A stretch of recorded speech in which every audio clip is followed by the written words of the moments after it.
Welcome back to the Voiceless Speak Forever Podcast, an animal true crime podcast that exposes the many misdeeds done to animals. I'm your host, Hepburn, and today we will commence with our second season. So, for those who are returning, thank you so much, and thank you for being so patient. And for those who are new listeners, welcome. Today, we'll be talking about the diaper fetish rabbit killer. At around 7:20 p.m. on October 11th, 2019, in Willington, Connecticut, state troopers on Route 32 spotted a vehicle swerving in and out of lanes and erratically changing speeds. When they signaled for the car to stop, it did so, but with some hesitation. Both now pulled over to the side.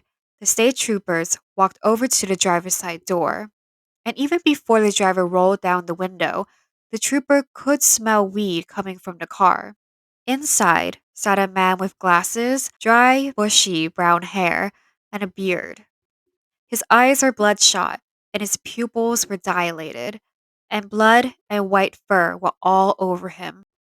As the officer followed the trail of blood, he saw bloodied scissors with fur on it, and a blood soaked box in the front seat.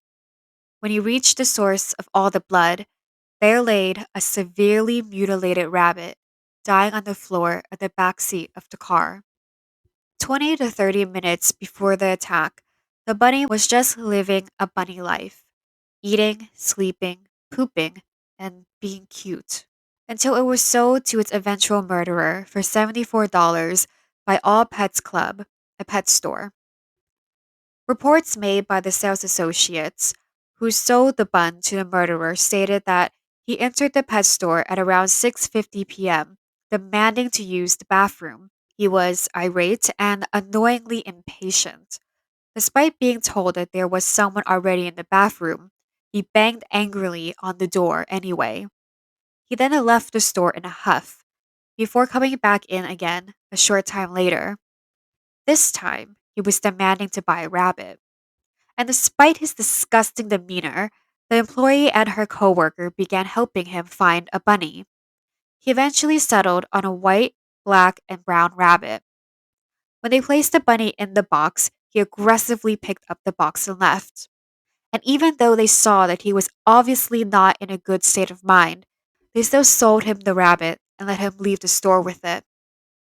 When the rabbit was found, it was immediately transported to Bolton Veterinary Hospital, but because of the severity of the wounds, the vets couldn't do much for it but make sure it was comfortable before its death. They euthanized it out of mercy because it wouldn't have survived the horrific attack done to it. The poor bun had had its back legs, genitalia, and tail cut off by scissors, all done by a 25-year-old named Patryk Sochocki, a former student of Central Connecticut State University who was an Honor Society member and a student on the Dean's List. There's not much else worthy of mentioning about him. When he was arrested, the troopers searched the car and found a glass smoking pipe, empty beer bottles, and diapers inside a backpack. When he was questioned about the diapers, Patrick said that yes, they were his and he liked wearing them. The diaper thing doesn't appear to factor into the case, but I thought it was just an interesting tidbit to include about Patrick. And because it's so ridiculous, he'll also be dubbed the diaper fetish rabbit killer on this podcast, just as the UK tabloid newspaper The Sun dubbed him. Patrick was charged with a misdemeanor for maiming an animal, operating a motor vehicle under the influence, failure to drive properly on the road, and possession of drug paraphernalia with less than half an ounce of weed. He was released on a $5,000 non charity bond. A non charity bond just requires that the defendant make a written promise that he will show up for all his court dates until he is sentenced. The $5,000 is just what he will have to pay if he breaks his promise. So, really, he didn't get much punishment at all for all those charges made against him, especially the fact that he viciously killed a living, breathing animal. On November 20th, 2019, the misdemeanor charge was raised to a first degree malicious wounding or killing of an animal, a felony charge. This means that if he is found guilty, he can be sentenced up to 5 years in prison and a $5,000 fine. He pled not guilty to all charges. He stated that he was not intoxicated and had not used any drugs on that day. Patryk's latest court date will take place on March 10th, 2021. It'll be around 17 months since the death of the bunny in October when this court date happens.